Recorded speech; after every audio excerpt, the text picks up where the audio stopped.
One of the topics I feel like I haven't addressed enough on this channel is codependency. And in my opinion, codependency and being an anxious attacher kind of go hand in hand.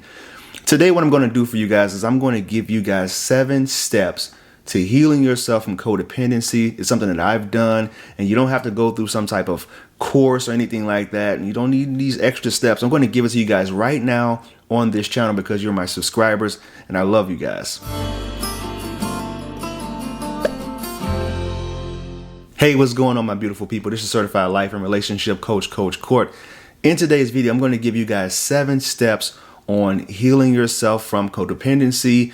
I'm not a therapist, anything like that. This is just some of the things that I've done in order to get myself to a better state and get myself into this independent, this abundant mindset and a place that's really healthy. I'm really happy about the way that I've did things, and I'm going to help you guys out. I'm going to give that to you guys today. But first, if this is your first time viewing me, do me a favor and subscribe to the channel. It would really help me out as a thank you for the content that I put out there. I feel like, liking the channel it's a very small fee to pay. And also, if you want my help personally, the quickest way to get into contact with me is through my website or through my Patreon account. Those links are in the description below. All right, let's get down to the content here.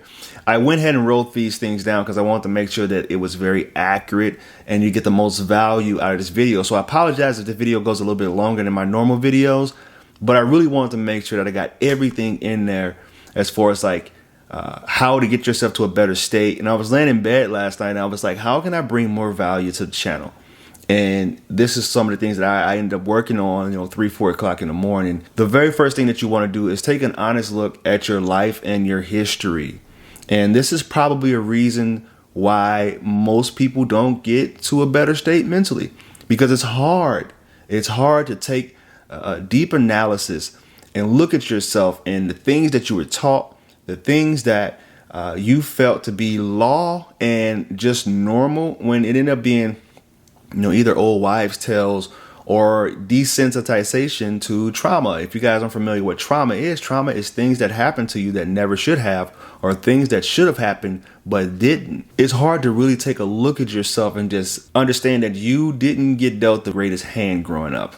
And a lot of the times we repress that because we don't want to believe it, or we want to see our upbringing as better than what it actually was. But if you're having troubles, in your mid-30s and your mid-40s, and you're struggling still with relationships, then you really need to take a deep look at yourself and say, there's one variable that's not changing, and it's me. I don't care what they did, how they showed up, how they, left you for someone else, and how they decided to just, treat you poorly in the end.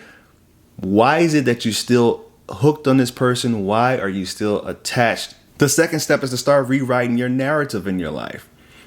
As you start to take the look at yourself and you know that there are certain things that you need to rewire and reprogram.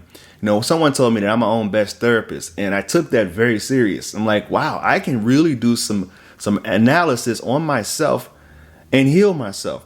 So you need to start rewriting that narrative that you told yourself. And part of the process is forgiving people in your life that you felt did you wrong, including yourself. Sometimes you have to write a forgiveness letter to yourself. Write a forgiveness letter to your mom, your dad. You may need to write a forgiveness letter to them, and you're not writing a forgiveness letter to let them off of the hook. You're writing the letter to start your healing process, to forgive them, to let that go. Let that strife go. One of my elders told me years ago, they said strife will take you to the grave. And if you're walking around with so much strife that you're carrying, it will take you to an early grave. We're all going to pass away, but how quickly and how healthy you are when you get there, it's all on you. So during this stage, I journaled, and I advise people that I coach to journal, because you get to put that stuff out there on paper and see exactly some of the thinking errors that you have in your mind.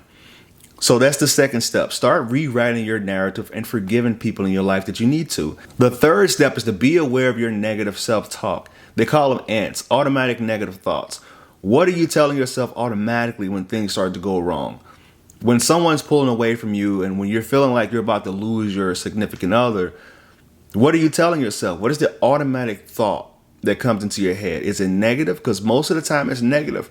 You have to be able to recognize those ants, put them to bed. If that's something that you have to write in your journal to get out on paper and just to see the flaws in that way of thinking, then do that. Being mindful about that, taking action, putting them out in front of you so you can just put them to bed. The fourth one is take better care of yourself.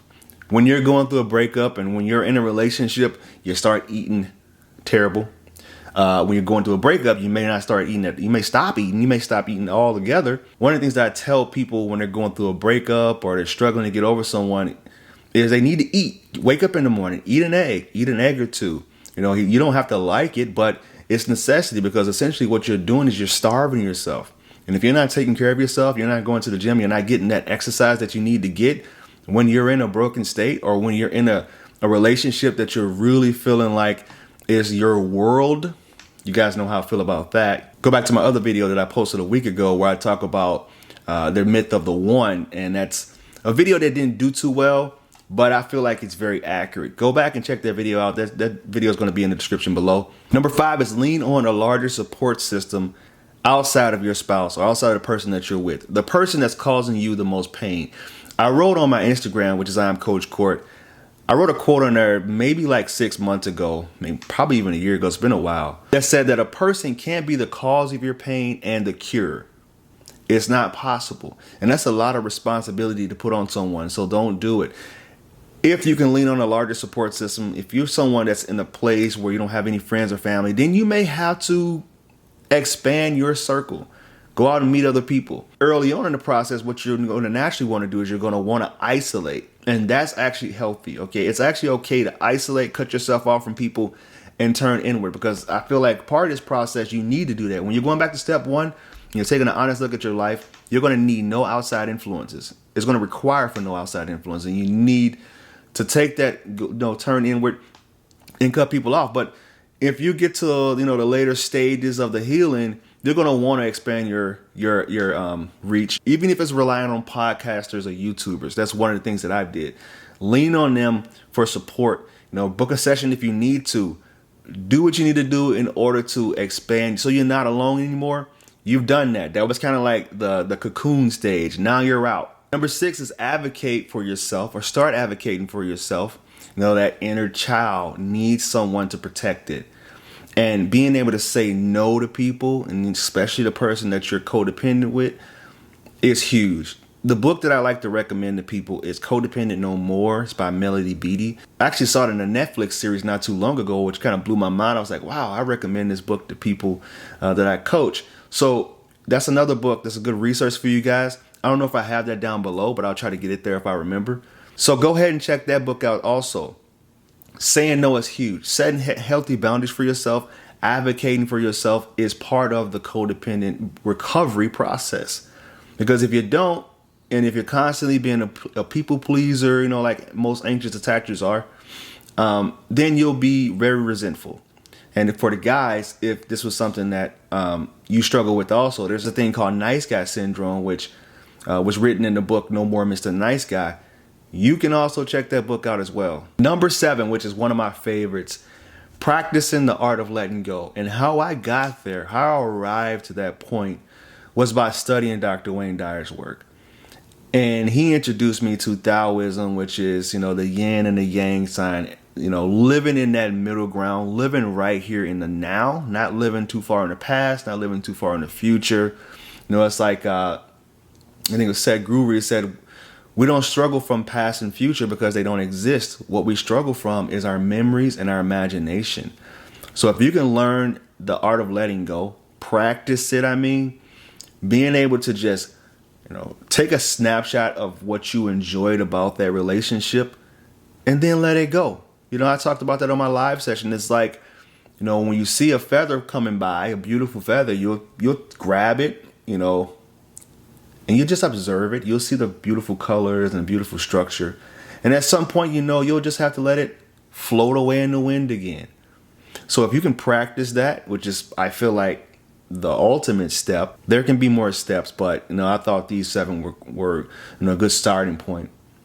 If you can practice that, if you can learn that, learn meditation, learn, tap into your spirituality a little bit. It doesn't have to be a specific religion, but, spiritual, I think, is very powerful when you're trying to level up to the next level and get yourself to the point where you don't need people in your life. You want them, you desire them, but you don't need them. So if you found that video of any value, please click this link right here where I talk a little bit more about the myth of the one. And if you want to follow me in my other social media accounts, Twitter, Instagram, Facebook, is I am Coach Court. And I want you guys to always remember, when you go be love, you'll never have to find it.